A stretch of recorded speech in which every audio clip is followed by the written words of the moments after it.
用微光照亮夜晚，用温暖温润心灵。亲爱的朋友们，欢迎来到微光夜读。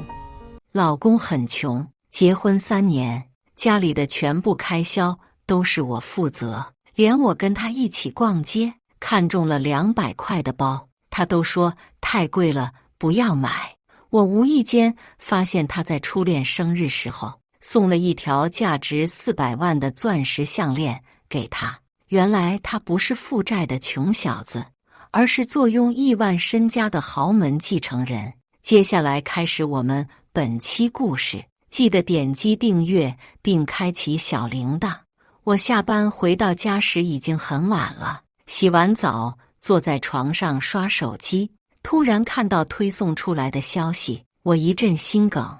当红女星林雅生日获神秘富豪送价值400万的钻石项链，我揉了揉眼睛，抖着手指点将照片放大。照片中的男人只露出背影，但结婚3年，我一眼就认出来是我的老公沈燕。他耳朵后面有个很明显的黑痣，400万对我来说就像是天文数字一样。前几天我跟他一起逛街，我看中了一个包包，200块。他当时说太贵了，不要买。我算了算，200块用来买面巾纸，可以用好几个月，就打消了买的念头。此时的我有些喘不上气。我跟沈燕是在网上认识的，聊了2个多月后奔现，对彼此一见钟情，就在一起了。后来情人节的时候，他拿着易拉罐环跟我求婚，说将来赚钱了再给我买大钻戒。我答应了，因为我爱他。他是孤儿，在孤儿院长大，之前做生意失败，还欠了100多万，所以我们结婚一切要从简。现在住的房子是租的，每个月的租金是我给的，日常生活费也是我出的。为了维持生计，我白天上班，晚上去餐厅兼职服务生，而他的工资全拿去还债了。昨晚翻云覆雨后，他抱着我说：“老婆，谢谢你给了我一个家，要是没有你，我也不会这么幸福。等我把债还清了，我就努力赚钱，给你买车买房，让你过上好日子。”说到后面，他还哭了。要不是我做生意失败，你也不用跟着我吃苦。老婆，对不起。我亲了他一口，安慰道：“老公，别难过，只要能跟你在一起，我就很开心了。”那会儿我还在想，我真是世界上最幸福的女人。沈燕长得很帅，不抽烟不喝酒，一心一意地爱我，除了没钱，简直是完美老公。只要我们努力，欠的债很快就可以还清的。我咬着唇哭了出来，正哭着，我就收到了沈燕发过来的信息：“老婆，今晚的生意特别好，我要多赚点钱好还债，你不用等我先睡。”沈燕白天是快递员，晚上有时候会去当代驾司机。如果不是看到了那张照片，我就会傻乎乎相信他在熬夜当代驾司机。我不明白他为什么要骗我。我一个晚上没睡，沈燕也彻夜未归。洗漱后，我连早餐都没吃就出门了，浑浑噩噩走出大门口，就看到对面马路有道熟悉的身影。我连忙躲在一棵树后面。沈燕从宾利车上下来，昨晚穿的名贵西装已经换成我给她买的廉价 T 恤和牛仔裤。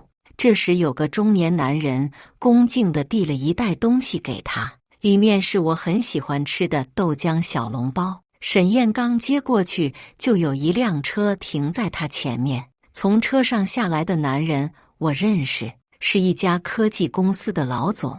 我朋友在他家公司上班，他走到沈燕面前，点头哈腰。沈燕懒洋洋的，没怎么搭理他。我听朋友说，他老板是很厉害的大人物，怎么在沈燕面前好像很卑微一样。沈燕回到家就给我打了电话，我看着上面老公的备注，眼睛模糊了下，深呼吸了一口气后接起：“老婆，我下班回家了，买了你最喜欢吃的豆浆小笼包。今天有事，我提前到公司了，你自己吃吧。沈燕那边的声音听起来很失落。那好吧，老婆，等你回家我再给你做好吃的。我嗯了一声，挂断了。然后我发了条信息请假，我不去公司了，要看沈燕每天究竟是去哪里上班，弄清楚事情的来龙去脉。对面有家咖啡厅，我找了个位置坐下来，等到了中午，沈燕才出来。她上了那辆宾利的车，我戴上口罩，快步走到路边，连忙拦住一辆计程车跟了上去。来到了一家很高档的饭店，宾利刚停稳，门童就急忙上前打开车门。沈燕下车，把车钥匙丢给他，看得出来他经常过来。我小心翼翼地跟在沈燕的后面，看着他进了一个包厢，里面有好几个年轻男人，一个个都西装革履，看起来像是有钱的富二代。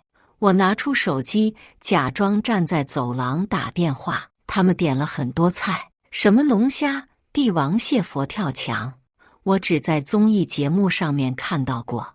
而我们平时在家吃剩下的菜，沈燕都不舍得倒掉，说留着下一顿可以吃。很快，包厢里面就传出来笑声。沈总，看到你穿这身破烂衣服，我就想笑。你可是坐拥亿万身家的豪门继承人，这出戏你打算演到什么时候啊？你该不会是真爱上徐冉那个土包子了吧？我听见沈燕反驳的声音，开什么玩笑？他就是一个消遣品而已，不配我动心。我跟他说我负债100多万，他说他愿意陪我吃苦，跟我一起还债。我就没见过比他更蠢更恋爱脑的女人了。包厢里面顿时响起了哄笑声，仿佛都在嘲笑我的愚蠢。这一刻，我的心像是被人用力砍了一刀，痛得鲜血淋漓。我以为我是他的真爱，结果我只是他的消遣品而已。幸福快乐的婚姻生活也是他营造出来的假象。沈燕根本就不是孤儿，做生意失败，负债100多万是骗我的。他家非常有权有势。紧跟着包厢里面又有人说，对了，我听说林雅昨晚收到你送的项链后很高兴，还想着跟你旧情复燃。她要是知道你结婚了，会不会很伤心啊？谁让林雅当年为了跑去国外拍戏甩了沈总，活该。你们都不知道，沈总之所以跟那个土包子结婚，就是为了报复林雅。我的身体震了震，险些站不稳。他不仅不爱我，还把我当成了报复另一个女人的工具。我捂着胸口，整个人痛得快要碎了。那个叫林雅的女人是他的初恋。当年沈燕的父母不同意他去拍戏，他就甩了沈燕。从此以后，沈燕就觉得女人没一个好东西，以玩弄女人的感情为乐。女朋友换了一茬又一茬，最后决定找一个女人结婚报复林雅，却又担心对方会贪图她的财产，就想隐瞒身份，找一个普通女人结婚。而我就是那个被他耍得团团转的蠢货。是林雅对不起他，又不是我对不起他。他凭什么这样践踏我的自尊，我的感情？一阵窒息感涌了上来，刚转身想走，就听见里面有人问沈燕：“沈总，万一徐冉知道你的身份了怎么办？”沈燕的声音轻蔑：“他整天忙着赚钱养我，哪有空去关心别的？下班就去菜市场捡剩菜给做饭。就算让他知道我的身份也没关系，他别妄想可以分我的财产。我有的是手段，让他乖乖跟我离婚，1毛钱都拿不到。”我脸上的血色退得干净净，抬头就看到一个打扮精致时髦的女人走了过来，是林雅。刚进去，里面所有人就开始夸她越来越年轻漂亮了。碰巧有服务员上菜，包厢的门打开，我看了一眼，林雅坐在沈燕旁边的位置，两个人含情脉脉的对视，眼神拉丝。林雅摸了摸脖子上的钻石项链，娇羞地说：“项链我很喜欢，谢谢你，阿燕。”沈燕勾了勾薄唇：“你喜欢就好。”他对他的初恋真是阔绰呀，400万的项链，他说送就送。我在他眼里却连200块的包包都不配拥有。后面的话我没再继续听下去，跌跌撞撞地离开饭店，下台阶的时候还差点摔倒了。走在路上，我再也忍不住了，哭得撕心裂肺。这3年来，我掏心掏肺地爱着沈燕，怕她每天打工太辛苦了，会炖各种补汤给她补身体。护肤品我只用100元以内的，把省下来的钱给她买质量比较好的衣服和鞋子，却跟她说是我在网上抢优惠券买的。沈燕会夸我聪明，事实上我蠢透了。天黑了，我回到家的时候，发现沈燕在厨房做饭。她听见动静，探出脑袋看了我一眼，憨笑了声：“老婆，你回来了，可以开饭了。”沈燕身上穿着围裙，挤在狭隘的厨房里面，难以想象她会是坐拥亿万身家的豪门继承人。沈燕一边炒菜一边说：“老婆，今天的鱼特别新鲜，老板还便宜了2块钱给我。对了，我把攒了半个月的纸箱全卖了，赚了68块，买完菜还剩下5块钱。”我闭了闭眼睛，心被揪成了一团。为了在我的面前演戏，他真是煞费苦心啊。我看着桌上的4菜1汤，换作是之前，我肯定会高兴地扑上去抱住他，夸他是天下第一好老公。此时的我却只觉得讽刺。想起中午在包厢里面听到的内容，我攥紧手心。原来沈燕的厨艺是为了林雅专门去学的，可她告诉我，是跟我结婚后才开始学做饭的。她还说她从小就没人疼，吃不饱穿不暖，总是被人欺负。要不是有好心人资助她，她活不到今天了。我听她说这些的时候，很是心疼。没想到她说的话没一句是真的，全都是假的，包括她说她爱我。想到了这里，我的眼泪就簌簌地流了下来。沈燕端着菜从厨房出来，看到我哭了，迅速放下菜走了过来，看着我问道：“老婆，你是不是在公司受到什么委屈了？”见我不说话，沈燕皱起了眉头：“老婆，你说句话呀，到底谁欺负你了？看到你哭成这样，我都要心疼坏了。等我赚到钱了，你就不要去上班了，乖乖待在家，我养你就好。”他一口一句老婆，英俊的脸上露出紧张的表情，好像真的很爱我。他是垃圾袋吗？这么能装？我颤抖着唇问：“沈燕，你爱我吗？”沈燕温柔地笑着说：“我当然爱你啊，你是我这辈子最爱的女人。”我看着他的眼睛，想起他在饭店说的那些话，每一个字都像是子弹穿透我的心脏。他是那样瞧不起我，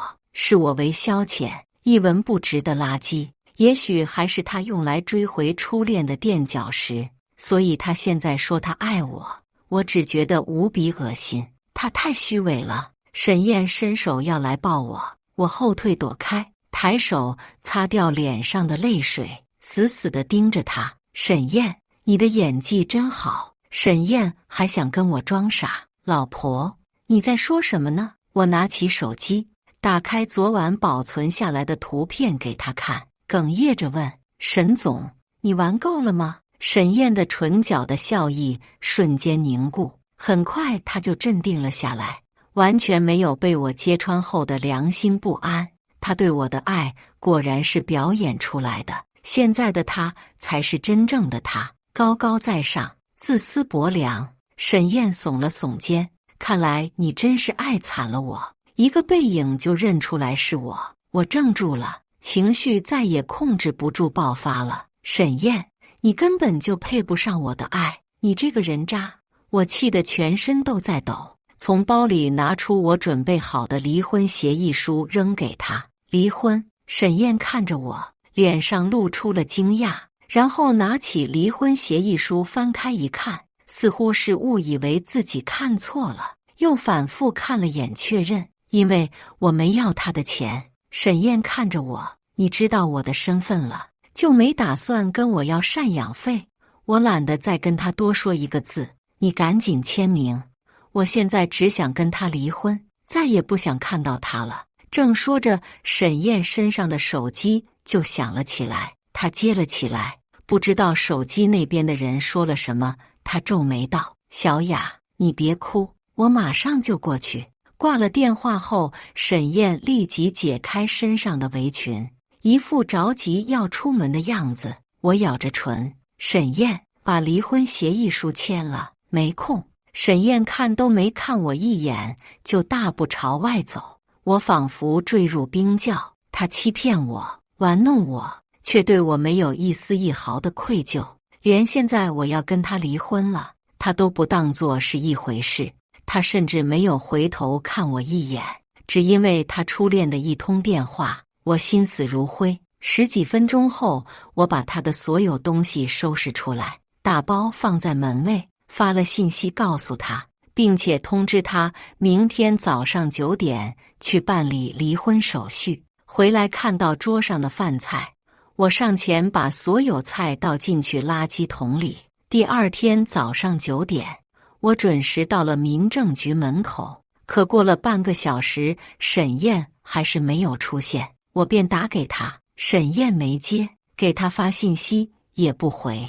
我刚准备继续打给她的时候，就看到微博推送出来的消息，原来昨晚林雅去参加了一个活动，在现场被一个男粉丝撞倒在地，轻微脑震荡，而沈燕一整个晚上都在医院守着他，还被狗仔拍了下来。林雅的粉丝夸他们是金童玉女，天生就是一对。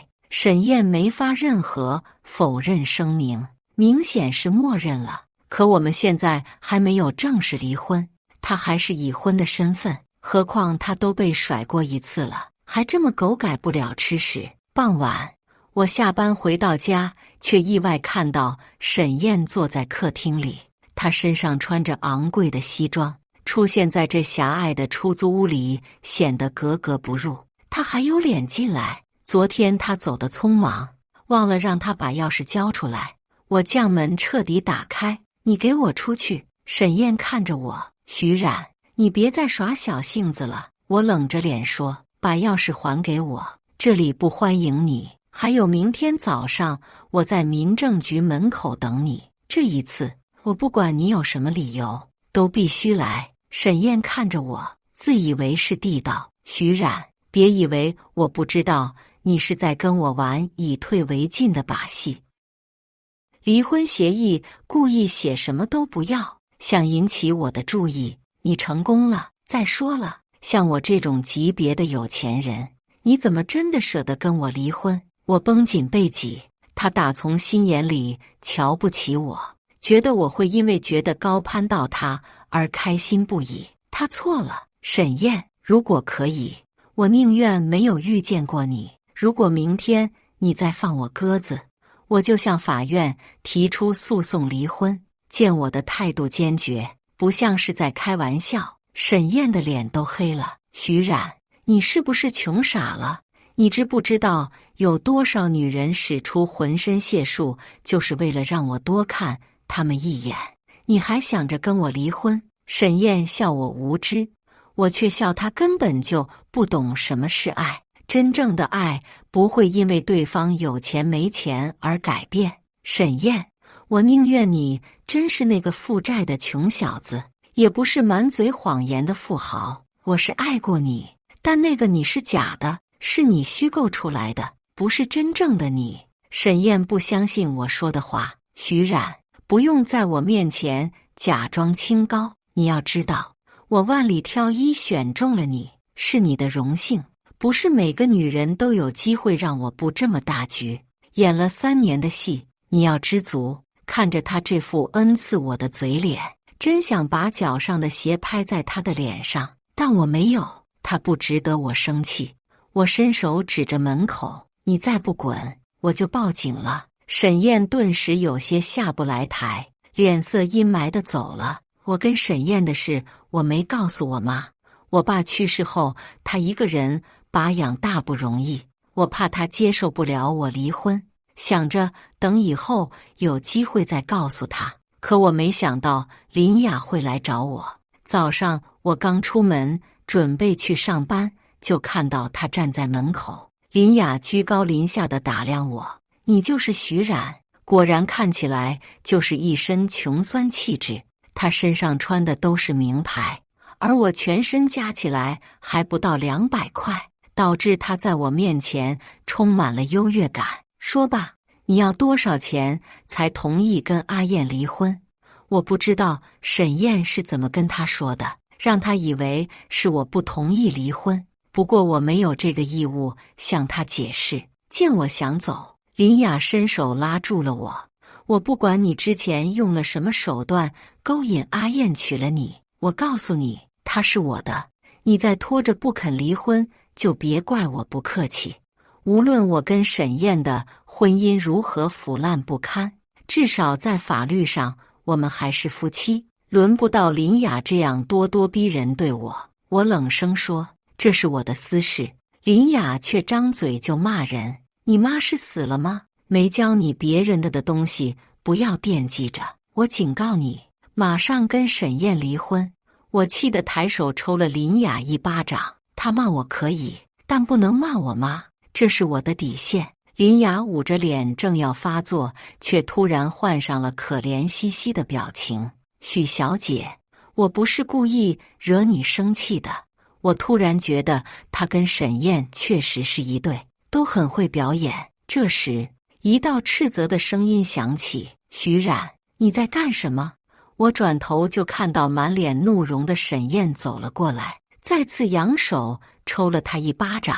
要不是她装穷骗我，又不肯跟我去办理离婚手续，我也不用面对这种局面。沈燕被我这巴掌扇懵了，显然贵为天之骄子的她从来没有被人打过。徐冉，我笑了笑，你不是问我在干什么？就是这样啊。看着脸色铁青的沈燕，我觉得这段时间堵在心口的气缓解了不少。沈燕骂我泼妇，我无所谓，对付他这种男人就不能惯着。林雅挽住沈燕的手臂，委屈地说，阿燕，你别生气，许小姐可能是太爱你了，不想失去你。她刚才还说我是小三。沈燕瞥了我一眼，不被爱的那个才是小三。我面无表情，因为我已经不爱她了，所以她伤害不到我半分。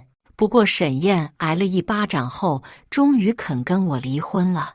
我要是早知道她吃这一套之前，就直接多扇她几巴掌了。拿到离婚证的那天，我感觉整个人好像重获新生一样。有过一段失败的婚姻并不可怕，重要的是要及时止损。沈燕额外给我转了10万块钱，说是对我的补偿。我看着那10万块的金额，笑出了眼泪。他对我永远都是这么抠。我跟他在一起3年，对他来说就只值得10万块。我没要，顺手就把钱给赚了回去。人活着就要争一口气。接下来我的生活重心全放在工作，我要努力赚钱买房，再把妈妈接过来一起住。这天早上我刚到公司，同事就凑过来跟我讲八卦。林雅昨天被狗仔爆出了黑料，原来她是某个投资大老板养的小三，所以才能各种顶级资源拿到手软。她现在的富豪男友知道后很生气，跟她分手了。我已经很久没关注沈燕和林雅的消息，还以为他们已经结婚了。听到这个事，我也只是当作吃瓜，笑笑就过去了，跟我无关。下班后，我从公司出来，就看到站在法拉利旁边的男人。沈燕一看到我就立即走了上来，热情地对我说：冉冉，我送你回去。我冷着脸蛋没理他。我不明白，消失了2-3个月的男人为什么要来找我？难不成他跟林雅掰了后又惦记上我了？可我又不是垃圾回收站。见我要走，沈燕伸手拦住了我。冉冉，还在生我的气吗？我冷漠地看着他。沈燕，我们离婚了，没有任何关系。沈燕又表现出来一副很爱我的样子。之前是我不好，对不起，冉冉，我向你道歉。经历了这么多事情，我才知道你是最爱我的女人。现在的我只想跟你在一起，我们去复婚吧。我看着他在表演，没有多余的感觉，只觉得好笑。他以为只要他招招手，我就会兴高采烈回到他身边。事实上，沈燕确实是这样想的。她觉得他放下身段来哄我，我就应该乖乖回头跟我在一起。你可以住在我的大别墅里，房产证上面也可以加你的名字，我每个月会给你零花钱，你不用去工作了。我冷冷地看着他。事到如今，他仍觉得我是那个用钱收买的女人。见我沉默，沈燕以为我是动摇了，又继续说：冉冉，你要想清楚，这可是你这辈子唯一变成富人的机会，不然你永远只能挤在那个出租屋里。他知道我最大的愿望就是可以拥有属于自己的房子。沈燕，你真恶心！我告诉你，从我知道你骗我的那一刻起，我就对你死心了。你这个骗子，给我滚！我原本以为沈燕被我骂了一顿后不会再出现，可她没有，每天都在公司楼下等我下班，还会订花送到办公室给我。同事们都好奇是谁在追我。我笑着把花扔进垃圾桶。死人！一个合格的前任就应该像是死了一样。沈燕还会到我家门口等我，每次都会带礼物。我看着礼盒上面的 logo， 是几千块的首饰，看来他这次下了血本。我当着他的面直接扔下楼。沈燕很心疼，那之后就没有送我礼物了。没过多久，公司裁员，我在裁员名单里面。为了避免沈燕的骚扰，我干脆就回了老家。我妈知道我离婚的事，没有责怪我。她说缘分都是天注定的，沈燕不是好人，离婚是好事。她担心我心情不好，天天变着花样给我做好吃的。回家才1个星期，我足足胖了5斤。之后我就开始找工作了，很快我就找到了一份设计师的工作。但我怎么也没有想到，老板竟然会是我以前的高中同学陆贞。我大学主修的是珠宝设计，只不过毕业后为了更快找到工作，没有从事这一行。陆贞还是跟以前一样温文尔雅，除了设计的工作，他还把整个工作室交给我管理。虽然忙碌，却很充实。我跟陆贞也渐渐熟悉了起来。下班后偶尔会一起吃饭，他没有老板的架子，我们聊得很开心。如果沈燕没有出现的话，我的好心情也许就不会被破坏。沈燕怒视着我，好像我绿了她似的。徐冉，这就是你拒绝我的原因。然后他又扫了一眼陆贞，不屑地说，像他这种男人，连我的一根手指头比不上。我很生气，因为他侮辱了陆贞。沈燕，我不准你这样说陆贞，他比你优秀10000倍。你自私、虚伪、冷血，除了钱，你一无所有。沈燕的脸色顿时变得很难看。徐冉，我最后再给一次机会，要不要跟我复婚？我笑了，哪怕是他在求我复合，也是一副施舍我的姿态，真是可笑。沈燕，你听清楚了，我不会跟你复婚的。沈燕不以为然，别以为我不知道，你一直等我来找你，除了我，还有哪个男人会要你这样的女人？你都被我玩了3年。他的话还没有说完，陆贞的拳头就恶狠狠砸在他的脸上。你这个人渣！沈燕的唇角渗出血，她瞪大眼睛：你敢打我？陆贞没有回答他，又是一拳打过去。沈燕平时养尊处优惯了，力气不如陆贞，被按在地上打。我怕陆贞以后被沈燕报复，上前拉住了他。沈燕以为我是心疼他，我讥笑道：心疼你？你配吗？当然不配。我抬脚狠狠踩了他的手，他痛得叫出声。然后我拉着陆贞走了，出来外面，看着他的脸上的淤青，内心满满都是歉意。对不起，我去给你买点药。陆贞摇头说：不用，这点小伤过几天就好了。我垂着脑袋没说话。陆贞安慰我：要是他还来骚扰你，你就跟我说，我还打他，反正他又打不过我。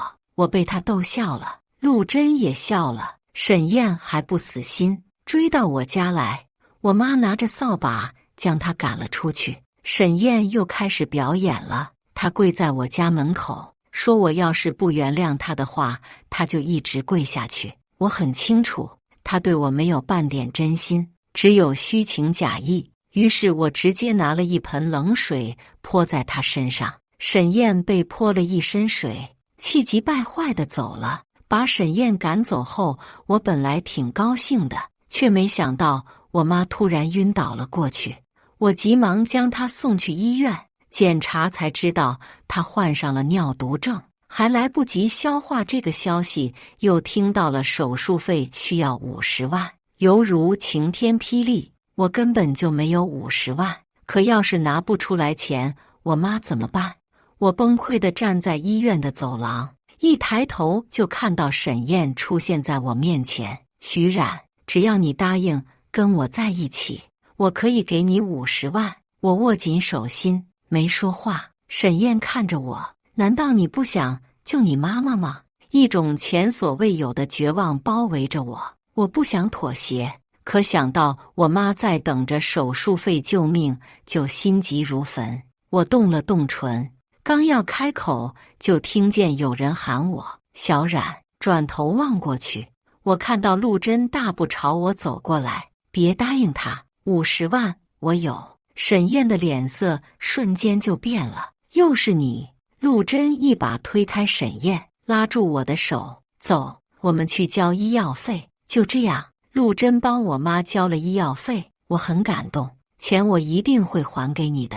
陆贞笑了笑：钱还不还都没关系，阿姨的身体最重要。沈燕见我解决了医药费问题后，恼羞成怒了，说要让我们的工作室开不下去，然后她就开始打压工作室，让我们接不到单。以她的势力，要对付一个小小的工作室，完全是绰绰有余。我知道她的目的，她要我向她低头，我当然不愿意服输。只不过对于连累到工作室很内疚。我对陆贞说：沈燕针对的人是我，不然我辞职吧。只要我辞职，沈燕就不会再针对工作室了。陆贞摇头安慰我：没关系，这个工作室本来也是为了你才开的，倒闭就倒闭了。我愣住，你说什么？陆贞的表情不太自然，不过还是老实跟我交代了一切。他从高中就开始暗恋我了，却不敢跟我告白。后来又听同学说我结婚了，要是我过得好，他这辈子就不打算出现在我面前了。前段时间知道我离婚后，他就发誓要勇敢面对自己的感情，就来找我了。知道我热爱设计这一行，便开了工作室，通知我来面试。如果不是沈燕欺人太甚，他并没有打算告诉我，因为不想让我有压力。说完以后，陆贞看着沉默的我，挠了挠脑袋说：我爱你是情出自愿，你不用觉得对我有负担。顿了顿，他又道：工作室的事再想想办法，你别担心。末了，他转身要走，我拉住他的手臂：陆贞，我们要努力保住工作室，至于我们的事，你让我好好想一想好吗？陆贞看着我，点了点头。保住工作室，不单单只是保住我们的事业，其实也是保住我们的梦想。但没想到我还是太天真了，工作室面临着即将倒闭的情况。沈燕太卑鄙了，就在我们沮丧不已的时候出现了转机。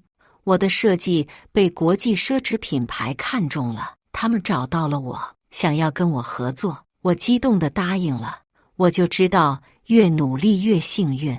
沈燕再有钱有势，也没有办法把手伸得那么远。而且他家里好像出了事，他父亲生病住院了，他忙得焦头烂额，没有再来找过我。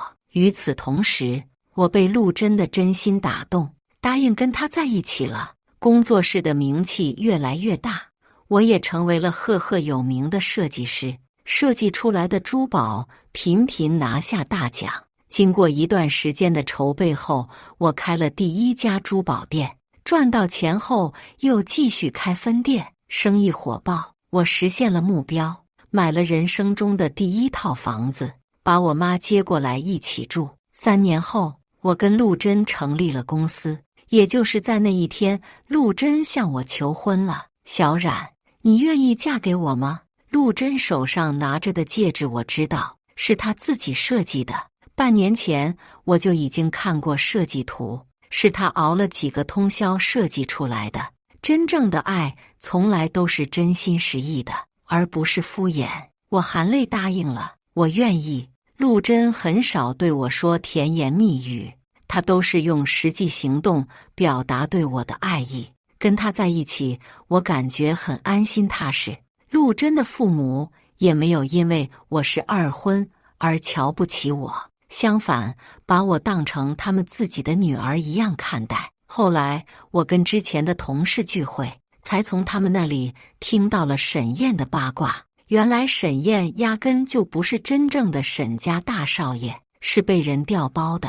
沈燕的亲生母亲其实是沈家的佣人。沈家二老知道后勃然大怒，把沈燕母子赶了出去。沈燕从天堂跌入泥土，变成了全城的笑话，过着穷困潦倒的生活。为了生存，她只能去送快递。这下子，她成为一个真正的穷人了。故事完，接下来是我们本期第2个故事。记得点击订阅并开启小铃铛。我妈葬礼上，老公带着私生女出现，想借此机会接她入家门。我面上笑着点头答应，心里却盘算该怎么关门打狗。葬礼结束那天，我回到家送了她4个耳光。这个蠢货还真的以为我是不谙世事的大小姐。呵，我跟着我妈斗3的那些年，你还在你家挥锄头呢。我老公常夸我温柔，心胸宽广，善解人意。我没想到我的这些优点反倒成了可以让他利用的筹码。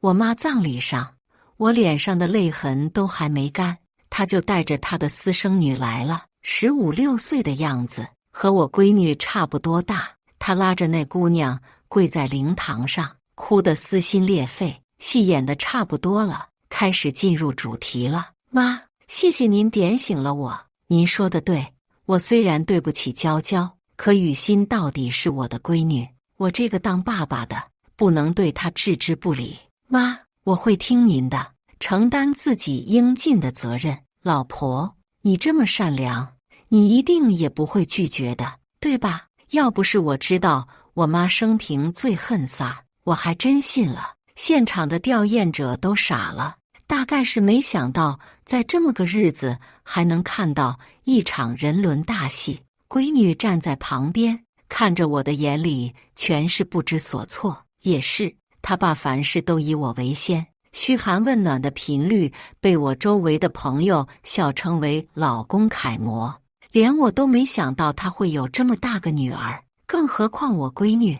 我姐妹撩起袖子就要上去捶她。林正廷，你真他妈不是个玩意儿，还是我把人给拦住的？笑得柔柔弱弱。正廷啊，你先带人回去。林正廷抱着我感激涕零。老婆，谢谢你，我就知道你是这个世界上最善良的人。我轻轻把他推开，觉得他这句话说得为时尚早。我沈家家大业大，就算是要打狗，也得关起来打，总不能让人看笑话不是？林正廷带人走后，我继续留在灵堂忙碌。我看着闺女脸色很差，想着她陪了我这么多天，就让她先回了。等一切结束，我再回到家时，已经是3天之后。我妈病故这件事，几乎要了我大半条命。她情路不顺，我爸是个渣男，大半生都在和那些小三斗智斗勇，想着如何守住本该属于我的家业。后来我爸被车撞死了，他又一个人扛起了沈家，把沈家越做越大。所有人都只看到我和我妈表面的风光，不知道我们母女相依为命时的难处。受人白眼，这都是轻的。我看着镜子里的自己，头发枯黄，双眼无神，就似马上要跟随我妈去了一般。很快我推开门，换了拖鞋，慢悠悠地走了进去。客厅里除了林正廷外，还多了3个不速之客，我婆婆，一个陌生女人，以及她那位私生女。4个人正在看电视，茶几上摆着果盘，脚下的地毯上全是瓜子壳，也不知道在看什么内容。3人脸上都还有没消下去的笑。看到我回来，几人脸上的笑容同时扩大。林正廷和我婆婆同时起身来迎我，一个笑嘻嘻地说：“儿媳妇你辛苦了，这几天累坏了吧？赶紧去房间好好洗个澡休息休息。”一个抱着我拍了拍我的背：“媳妇你终于回来了。”这下我们一家人可算是团聚了。闺女也出现在了楼梯口，穿着睡衣，看着我欲言又止，漆黑的眼睛里满是委屈，脸上还有一道红印子。我推开林正廷，朝着闺女勾了勾手，声音温柔：“甜甜，过来。”等她过来，我看清楚了，闺女脸上的是巴掌印。谁干的？我生气的想杀人。我就这么一个闺女，当宝贝似的养到15岁，她再闹腾，我都舍不得动她一根手指头。更何况我沈家有的是让她闹腾的资本，没想到竟然被人给打了。不过我这人说话就这样，天生柔弱，所以林正廷压根没意识到我在生气，甚至还在笑。哦，是他林姨打的。林姨，那个陌生女人站了起来，一边嗑瓜子一边和我打招呼：“妹妹，我叫刘芳，你乐意就叫我一声姐，不乐意喊我名字就行。”林正廷理所当然：“你比娇娇大，她自然是叫你姐啊，这样听起来才亲近，毕竟我们都是一家人。”然后又向我揭露我闺女的罪行。雨欣不就是看中她一条裙子吗？我让她送给雨欣穿，她竟然不给。娇娇，我们这些年肯定是太宠着甜甜了，所以才让她这么自私自利。雨欣可是她妹妹，一条裙子而已，让着妹妹怎么了？我笑出了声，林正廷也跟着笑，他嘴角的弧度都还没完全扩大，就啪的一声，结结实实的挨了我一个耳光。这个巴掌打你异想天开，想在我家开后宫，有没有撒泡尿照照自己什么德行？林正廷肯定是没想到我会扇他耳光，整个人都懵了。这个蠢货还真的以为我是不谙世事的大小姐。也是，我这些年贤妻良母的名讳不仅深入他心，就连我圈子里的几个好友都差不多忘了我混的时候是什么模样。我爸再乱来，也从来不敢打我妈位置的主意，一半原因是我妈彪悍，还有一半原因就是我凶猛。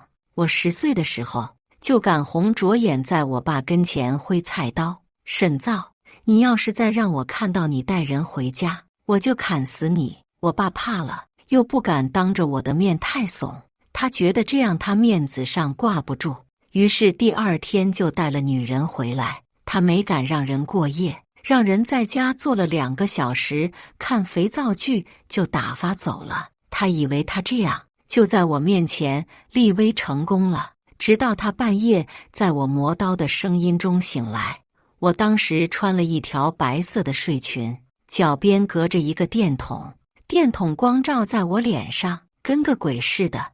磨刀时就放在他枕头旁，看他睁眼，我咧嘴送他一个笑。他被吓得不轻，手下意识往菜刀上推，还被划了一条好大的口子。自那后，我爸还是花心，但都走的是地下路线了。他的渣兄弟们笑他怕女儿，他也不反驳，让他们自己也生一个我这种玩意儿试试。我名声大噪的时候，林正廷在干什么？不出意外，应该是在老家挥锄头。我厌倦了我爸这样的男人，所以在选另一半的时候，更注重于其是否适合过日子。适合过日子的标准，无外乎就是勤奋、老实。于是就这么，我选中了林正廷，让他当了我家的上门女婿。结果他给我的惊喜还真是出人意料。人性啊，果然很奇妙。没等他反应过来，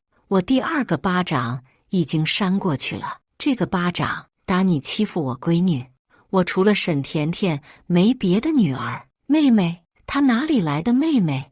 我沈家的门槛没有那么低，不是什么犄角旮旯都能跑来凑数。话落，第三个巴掌又狠狠扇在了他脸上。第三个巴掌打你欺我骗我，这么多年你在我家扮演一个好女婿、好老公、好父亲，还真的是辛苦你了。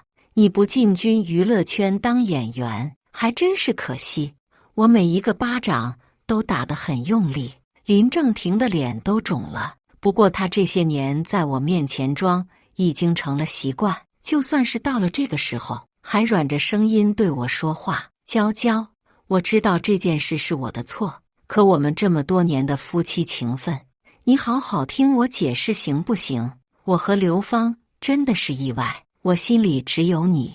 我以前有多吃林正廷的甜言蜜语，如今我就觉得他这些话有多恶心。是你心里只有我，你的心脏和你的下半身是分开管的是吧？第四个巴掌比之前更用力地扇在了他的脸上，我手都震麻了。第四个巴掌打你这个小人，竟然跑去我妈灵堂恶心我妈。我指着大门，把你们的东西给我收拾好，全部滚蛋。我这次回来就没想过要给林正廷机会。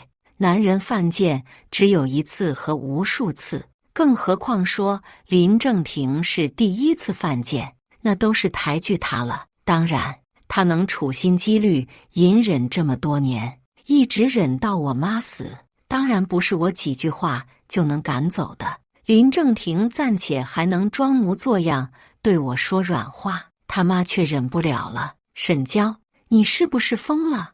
竟然这么打正廷！现在你妈死了，沈家还不是要靠我家正廷支撑？不然就凭你，沈家破产还不是早晚的事？我揉了揉手心，笑着问：靠他支撑？不然呢？你就是个全职宝妈，除了带孩子在家里看电视，你会什么？这些年正廷帮你妈办了多少事，你心里没数？你妈死了，除了正廷，还有谁能胜任公司老总的位置？你妈？我说，怎么林正廷和我婆婆突然来了个180度大转变呢？原来我妈一死，他们就以为沈家是他们的囊中之物了。当初结婚的时候，我闺蜜还调侃我说，找这么个背景的老公入赘，就不怕被吃绝户吗？我还笑着说林正廷不是这种人。很好，现在被打脸了吧？只可惜我沈家的绝户轮到阿猫阿狗吃，也轮不到他们林家人。他妈不是问还有谁能胜任公司老总吗？我微笑回答，是啊，就你，就我。别说他妈没当真，就连林正廷都拿我当笑话看。他那个上不得台面的私生女，甚至觉得我在垂死挣扎，无聊透顶，站起身提了一下茶几，扭头就往楼上走。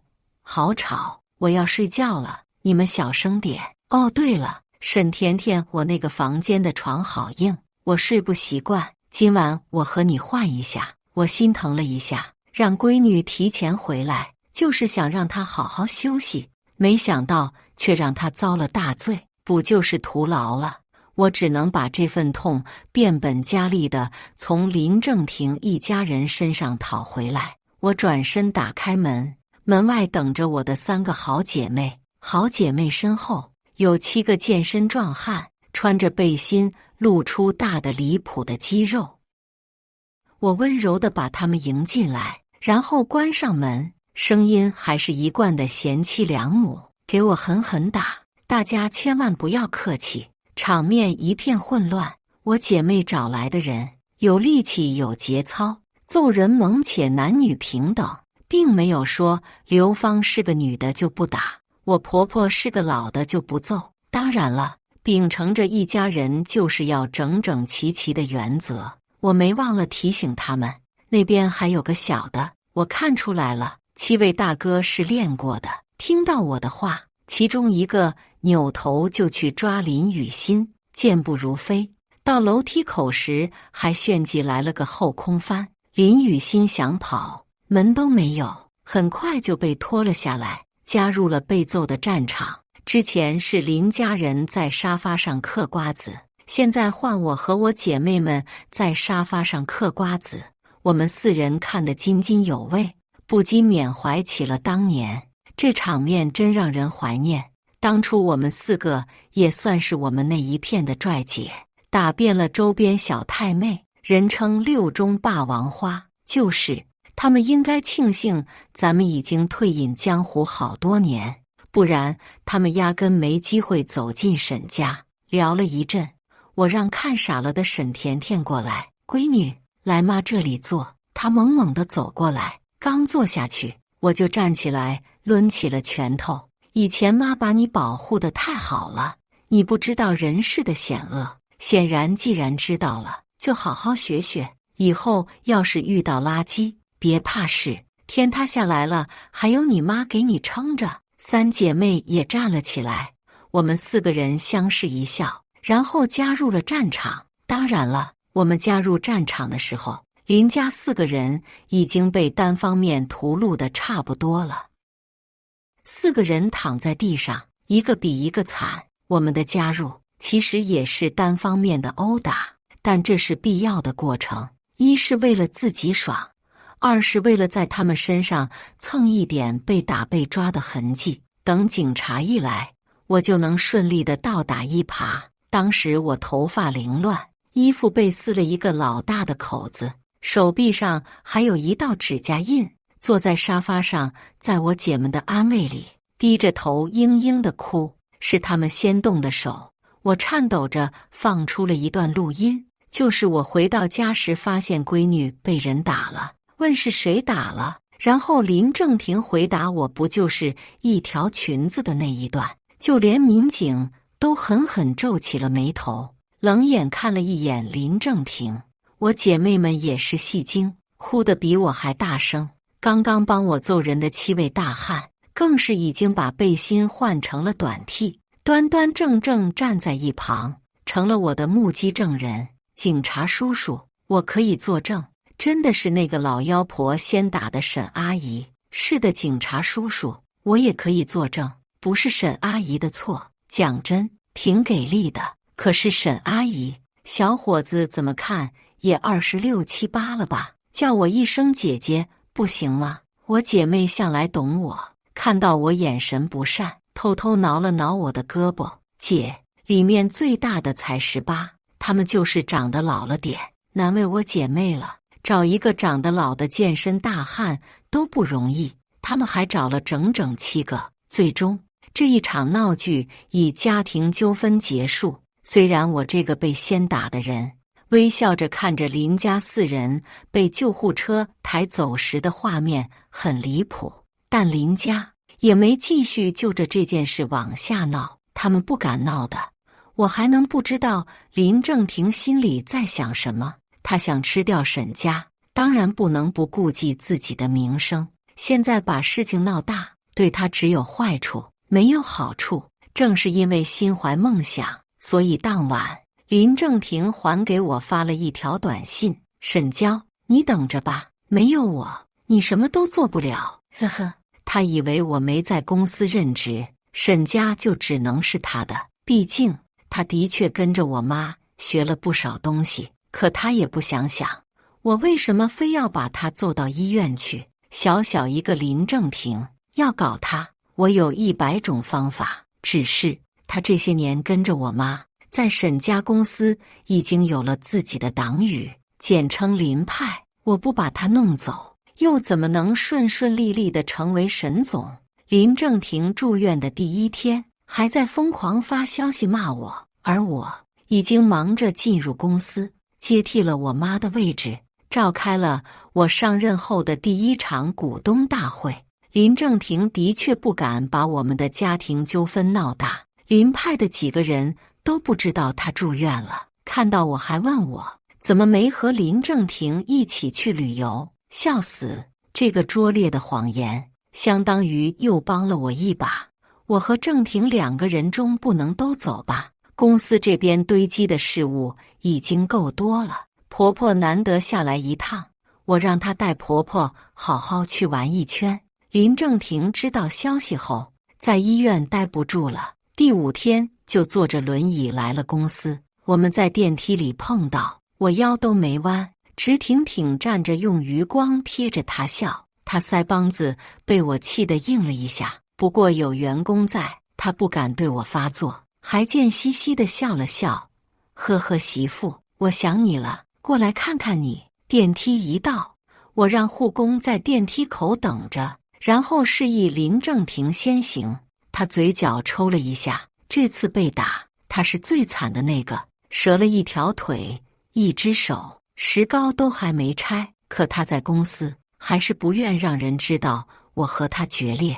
我虽然不把他当个人看，他还是照做了，用唯一那只好胳膊滑动轮椅，身残志坚的让人敬佩。我嗤笑了一声，大步从他身旁迈过。终于等他来到了办公室，我茶都喝了半杯了。他关上门，额头上有汗珠，第1句话就问我：沈娇，你疯了？就凭你的能力坐这个位置，不是让人笑话吗？我走到他面前，往他的瘸腿上踹了一脚。再说一遍，我没听清。他眼泪都痛出来了，恶狠狠瞪了我一眼，又开始走深情路线。娇娇，我刚刚语气不好，可是我是为你好啊，难道你想要看着咱妈的努力付诸东流吗？我拿出早就准备好的离婚协议甩他脸上，不是咱妈，是我妈，把字签了，以后在我面前有多远滚多远。林正廷看了合同，表情很难看。我净身出户，沈娇，你真的这么狠心？你一个上门女婿怎么这么多事？我笑，怎么，要不要看看我们当初的婚前协议？像我和我妈这种深受我渣爸祸害的女人，想要成为恋爱脑真的很不容易。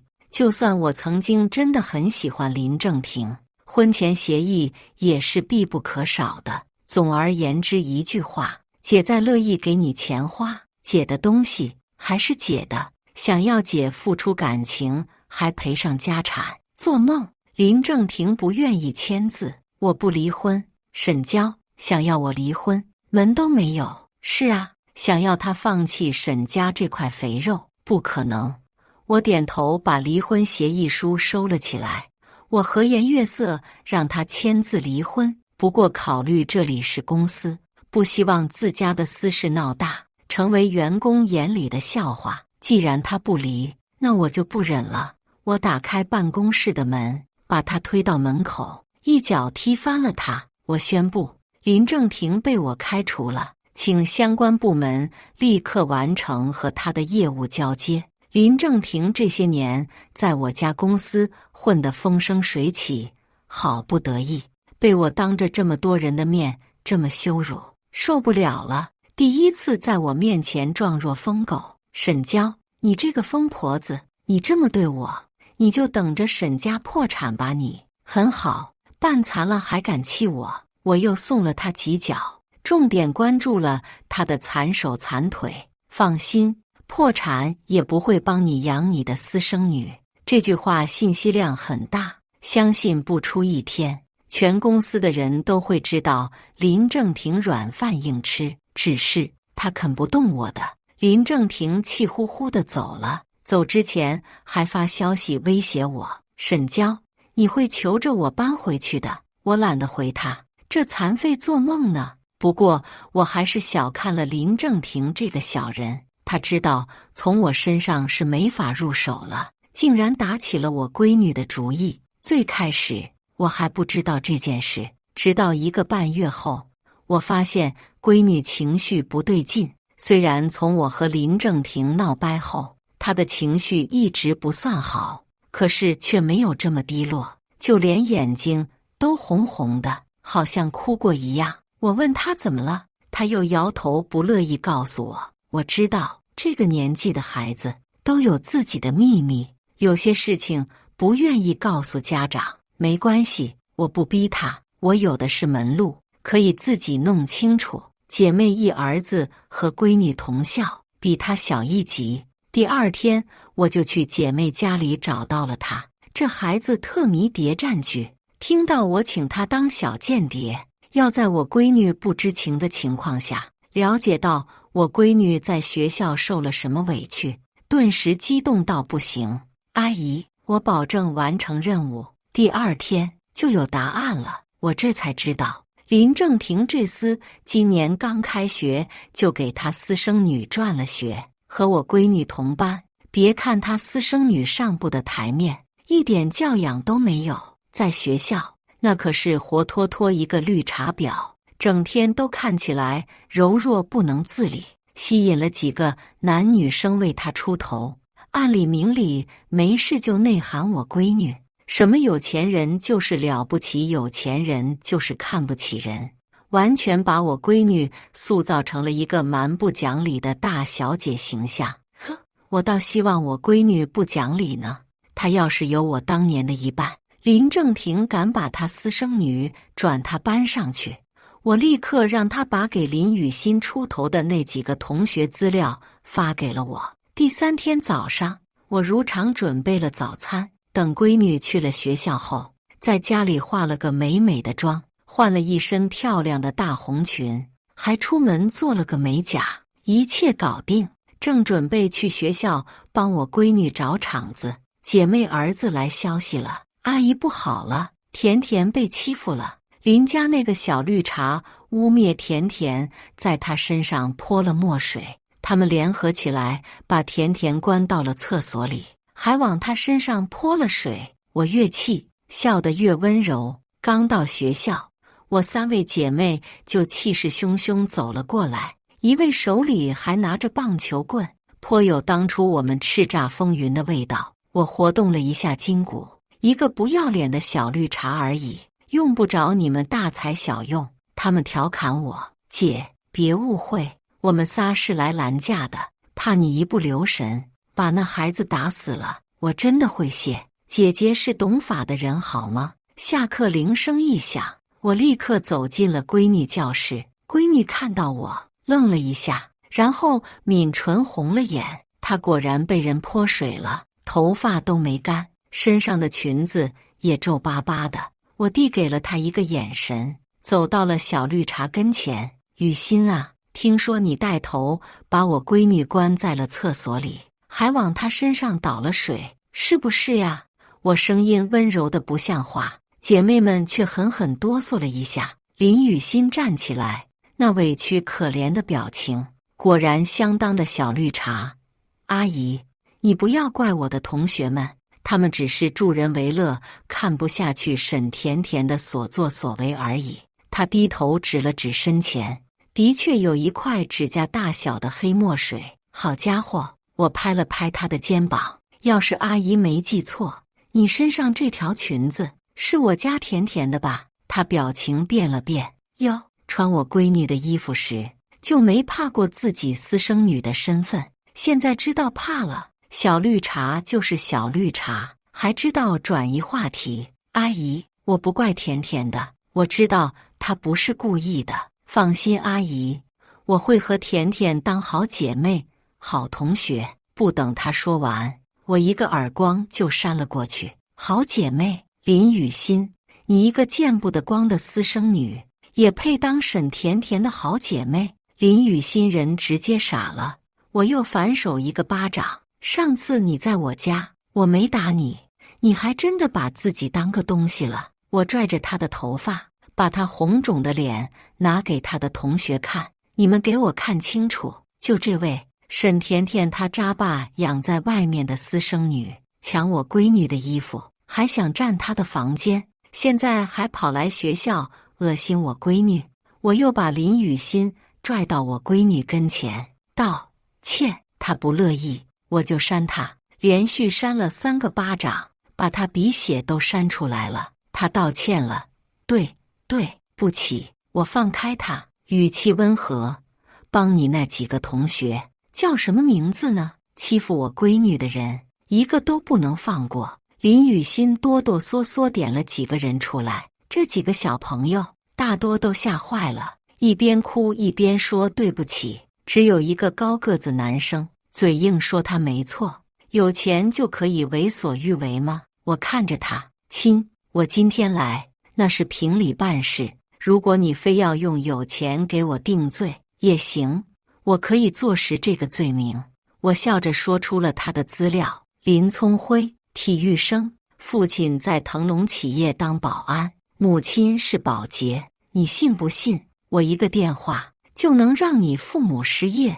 他顿时变了脸色，刚刚的气势汹汹化作虚无，看着我闺女，低下了头颅。沈甜甜，对不起，是我错了。看，没有足够实力支撑的高高在上，一句话就能被人打回原形。老师，这里几位全是校园暴力的施暴者，我希望学校可以公正处理。不到半个小时，学校就全校通报了几位学生的处理方案。林雨欣被开除，其他几位记大过，我没意见。倒是匆匆赶来的林家人在校长办公室闹了起来，老太婆直接往地上一躺，报警！报警！沈娇这个恶毒的女人，把我孙女脸都打肿了，竟然还要让学校开除她。我由着刘芳报警，警察一来，老太婆就开始叫唤：警察同志，这个女人打我闺女，打人是犯法的吧？赶紧把她抓走。林正廷在一旁不说话，看着我的表情充满了讽刺，仿佛在说：沈娇，我说过的，你会求着我搬回去。我柔弱叹气，可怜巴巴：老公，你说句话呀。林正廷顿时满脸欣喜，像是打了鸡血一样走到警察面前：误会误会，警察同志，这都是误会，这是我媳妇，这是我闺女，我媳妇是我闺女继母，当妈的教育孩子没什么大不了。警察皱眉：可是教育孩子也不能这么打呀，这是家暴，你知道吗？林正廷立刻说：还不是这孩子不听话，竟然偷他姐姐的东西，他妈气不过才会这样。真的，我媳妇是出了名的贤妻良母，她也是被气得没法了。老太婆和刘芳都傻了，显然自家会出个猪队友，但他俩都是以林正廷为中心的女人，林正廷都这么说了，自然也无话可说。只有林雨欣在闹腾：爸，你怎么回事啊？爸，你不是说沈娇和沈甜甜就是俩贱女人吗？你啪！他又挨了林正廷一个耳光。林正廷笑眯眯看向警察：警察同志看到了吗？我家这闺女就是没教好，欠打。警察走了，闺女回了教室。林家人以为事情平息了，出了学校大门，站在路边等着上我的车。我理都没理他们，和姐妹一起开车扬长而去。路上，林正廷打来了好多电话，我都没接，叫上姐妹们去了一家私人会所，喊了几个嫩弟弟陪喝酒，好好庆祝了一下今天的战绩。不过这事还没结束，我看着正在唱歌的嫩弟弟，真心觉得死了老公也不算什么，生活依旧很美好。林正廷这些年从我沈家捞了不少好处，我要他一分不落地全部吐出来。我掐着时间，在闺女放学前回了家，笑死。林家人坐在我家大门口等我，看到我，除了林雨欣，3个人的脸上都露出了谄媚的笑容。林正廷走过来，张开手臂想抱我。媳妇，你终于回来了，不闹了哈，咱一家人以后好好的过日子。我往后退了一步，谁和你一家人？他脸色一变，今天在警察面前你……哦，我笑，我演的呀，怎么这渣男就只准你会演戏，不准我向你看齐？林正廷的脸顿时好黑，咬牙切齿，沈娇，你玩我呢？我正经点头，对，我就是玩你。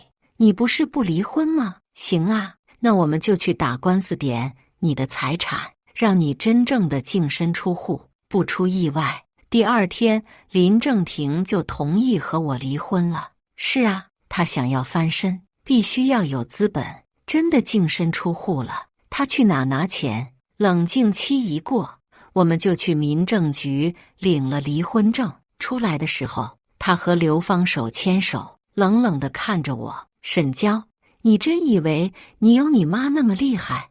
你就等着看沈家破产吧，到时候你就知道和我离婚你有多亏。哦，我等着。离婚的事，我从来没想过要瞒着闺女。当天晚上，我就把离婚证拿给她看了。闺女，从今天开始，你就和妈妈一样，没有爸爸了。闺女最近的状态好了很多。姐妹儿子说，自从我去学校帮她出头了之后，就没人欺负她了。再加上她自己也比以前硬气了不少，也交到了自己的好朋友。我本来以为闺女还是需要被我安慰的，没想到她竟然抱住了我。妈妈，我早就没有爸爸了。那天她带着林雨欣回家，由着林雨欣抢我裙子的时候，我就觉得自己不认识她了。可是没有爸爸也没关系，因为妈妈，我有你呀。我眼眶有点湿润，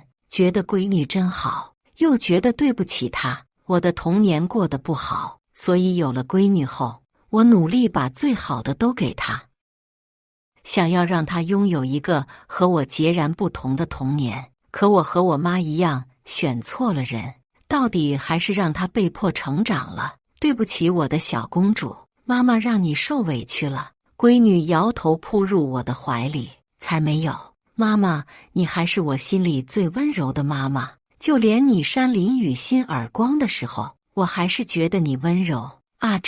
我闺女对我滤镜这么深的吗？林正廷的报复很快就开始了。林派的几个人相继辞职，带走了一笔不小的投资，还带走了几个部门的骨干。他在外面成立了一家名为木秀于林的公司，对此我只想说好名字，木秀于林，我必摧之。其公司经营范围和沈家公司一模一样，有了在沈家公司积累的人脉，他们也成功抢了几笔单子过去，让我损失不小。第1季度财务报表下来那天，姐妹儿子给我打小报告，他用小号加了林雨欣的微信，他在朋友圈炫富，秀了一下今天的购物小票，10几万。阿姨，用不用我帮你炒2句？不用，这孩子心可真好啊，距离林家破产不远了，留着到时候好好炒。阿姨遵命，舍不得孩子套不着狼。以林正廷的性格，新公司刚刚成立，他难免束手束脚，毕竟沈家在圈子里这么多年，可不是他说斗就斗的，不给他一点甜头尝尝，他怎么放开拳脚？为了给他我被他成功重击的错觉，第2天我还拿着财务报表冲到了他办公室。林正廷，你什么意思？抢我的生意是吧？他高兴地敲着2郎腿，轻蔑地看着我。沈娇，我早就说过，把沈家交给你，只能破产。你非不信，要不你求求我，你求求我，我还能答应和你复婚。我屈辱地咬着下唇，做梦。我推开门走出去，呼着等电梯。刚进电梯，刘芳就跟着钻了进来。她抬着手，做作地欣赏左手无名指上的钻石戒指。沈娇，我谢谢你这么没眼光哦。你要是有眼光，又怎么可能会和郑婷离婚呢？说实在的，我本来还以为我想上位，需要费一番功夫的。我谢谢他哦。我本来想偷笑的，他让我被迫继续演戏，抹了一把泪。我倔强道：你算个什么玩意儿？你什么都不是。可是我还有沈家，只要有沈家的家产在，我让林正廷和我复婚，那还不是分分钟的事。刘芳脸色一变，你放心，我绝对不会给你这个机会。其实离婚之后，林正廷就被我姐妹找人监视了，我们几个每隔几天就要凑一起听来人的报告，但是挺没意思的，都是一些意料之中的情节。不过刘芳在电梯里的那句话让我多留了个心眼，让姐妹把刘芳一起监视了。好家伙，不出3天就有了劲爆消息，不堪入目的那种。原来刘芳有个老相好，3天两人就秘密约了3次，对方是专业的，还搜集到了不可描述的录音。我看着刘芳老相好的照片，黑漆漆的，长得挺壮实，但是这眉眼，我愣了一下。你们说小绿茶这一块是不是和他一模一样？姐妹们一看，然后相视震惊。不会吧？什么不会啊？要我说，一切皆有可能。刘芳能当林正廷的三儿，就能找别人。毕竟这种女人压根就没有什么贞操观念，而且这些年林正廷基本都在我跟前，他不空虚不寂寞。我让人去调查了他老相好的资料，果然和他一个人村的人。这下有好戏看了，我真的很期待林正廷被狠狠打脸的那天会是什么表情。第2个季度，公司又亏了，我不得不做出了裁员的处理，还把住的别墅挂去了房地产公司。不到3天，就有人买了。我和闺女搬出了别墅，去了姐妹家借住。一切的一切都让公司看上去一副半死不活，就快破产的样子。我头都快炸了，为了拯救公司，只能四处奔走。终于，我找到了可以拯救公司的转机，那是一个跨国大单。公司虽然连续亏了2个季度，可是曾经的合作渠道还在，只要能拿下这个大单，这1年公司也就不用愁了。而且如果能做成，我也能在圈里树立起自己的威望，以后的合作也不会缺。我准备好了所有资料，亲自去谈这个合作。连续半个月的忙碌，对方终于同意和我签合同。然而当天，我按着合同来到该公司，却看到了从公司里走出来春风满面的林正廷。他穿着西服，还打了个领带，看上去人模狗样的。沈娇，你就等着破产吧。不过现在我可没兴趣和你复婚了。你什么意思？他指了指助理手里的公文包，你要的单子已经被我拿下了。不可能。怎么不可能？林正廷很自信，和你沈家合作的那些工厂我都搞定了，他们都答应和我合作，你可以接的单子我也有能力接。我被气得说不出话，扭头就去找对方老总算账。总裁办公室里，我摔了他的杯子，听起来架势很猛，殊不知我俩坐在沙发上，拿着台词本，正在义愤填膺读台词。你什么意思？说好的给我的合作，怎么就给林正廷了？怎么说好了？有合同没合同，一切都是白搭。沈总，怪不得大家说你不适合做生意，你还是回家当你的贤妻良母吧。最后一句台词说完，我笑着和他握了一下手，谢谢支持，应该的，的确也是应该的。因为他是我姐妹的二婚对象。等他俩办席那天，我肯定给他们包一个大红包。接下来我就卧病在床等结果就行了，一切如我所愿。1个月后，意气风发，准备大干一场的林正廷遭到了重击，而且是可以致命的那种。他说的对，只要我可以接的单子，他就可以接，因为我们依靠的生产线都是相同的。可是问题就在于，他原本以为和他合作的工厂都已经投入了生产，甚至还带着林家人出门旅游了半个月。没想到事情过去1个月后，他打电话问个厂长进度，却被告知什么进度？抱歉，我不知道，不知道是什么情况。什么情况？你有问题，拿合同给我看看。什么？以前都不签合同？林正廷，你说笑吧？我们对外合作什么时候没有合同了？林正廷整个人都懵了，急急忙忙杀到最大的一个合作厂，正好遇到很久没去公司上班的我，走在厂长前头视察工厂，那神情温婉，脸颊绯红的样子，没有一丁点病态。沈娇，你怎么在这里？厂长皱眉，沈总当然在这里，这是沈家的工厂。一句话让林正廷瞪大眼睛，脸色苍白。我走到他跟前，笑他太天真。我妈常说，女人还是要独立的好，不能凡事都依赖男人，不能把什么都交给男人，要留一个心眼。所以他又怎么可能让你知道沈家所有的家底？林正廷，还有3天，这个单子你完成不了了，赔偿金足够你破产了吧？林正廷身体抖了抖，还是不愿意相信。怎么可能？沈家公司不是已经裁员了吗？你怎么可能用裁员来演戏？我翻了个大白眼，谁说裁员了？你自己去公司看看，今天被裁员的员工已经恢复上班了，好吧？我是让他们带薪团建旅游，好吗？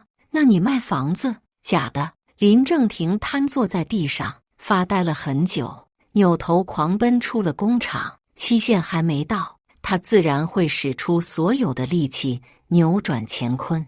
他又跑去了另外几个工厂，然后不好意思，这几个也是沈家的工厂。林正廷彻底绝望了，来到我家，跪在地上求我：娇娇，夫妻一场，求求你帮我这一次好吗？你就忍心看到我破产吗？他来抱我的腿，被我一脚踹开。我为什么不忍心？要不是杀人犯法，我早就给你一刀了。谁觉得渣男可怜，你就去找谁呗。他妈也来了，给我磕头说都是他的错，我儿子是好人，都是我这个当妈的不好，是我让他带刘芳来沈家的，是我不对。我下辈子给你做牛做马，弥补我的过错行吗？老太婆可把我恶心坏了，别折磨我了，这辈子坑我，还想有下辈子？两人还想继续求我。我闺女带着保安来了，保安叔叔，这2个人不是我们小区的，他们扰乱了我和我妈的正常生活，请你们让他们滚出去。我看着我女儿稚嫩的脸上一闪而过的狠意，很欣慰，有我当年的风范。林正廷破产了，他破产那天，我当然得带着闺女去看戏。我姐妹们更夸张，还喊了一个礼仪队在他公司两边吹喇叭。林正廷看到我，两眼通红，泪汪汪，但他知道求我没用，所以只能努力给自己找一个安慰。他一手抱着刘芳，一手拉着林雨欣的手，没事，虽然我什么都没有了，但是我还有你们，只要有你们在，我林正廷就一定可以东山再起。他妈也在旁边点头。雨欣一看就比沈甜甜有出息，是我们林家的种。我快被两人给笑死了，拿出准备好的亲子鉴定递给他。假的，雨欣怎么可能不是我们林家的血脉？刘芳眼看事情瞒不住了，一把推开了林正廷，把林雨欣拉到了自己跟前，雨欣的确不是林正廷的亲生女儿，她是我和刚子的宝贝。林芳断得很决绝。林正廷，我可没兴趣帮你还债，快1个亿呢，就你现在还一辈子都还不上。我和雨欣去投奔刚子了，刚子家好歹养了10几头猪，你以后别来烦我。林正廷和他妈都傻了。半晌，母子2人扭头抱在一起，嚎啕大哭。我没兴趣看了，拉着姐妹和闺女扭头商量今天怎么庆祝，吃火锅还是吃海鲜。感谢大家的观看。本期影片大家觉得是第1个故事精彩，还是第2个故事精彩呢？欢迎大家在下方评论区讨论。如果你喜欢这类故事，记得点击订阅微光夜读，并分享给更多的人，这会对我帮助很大。再次感谢大家的观看。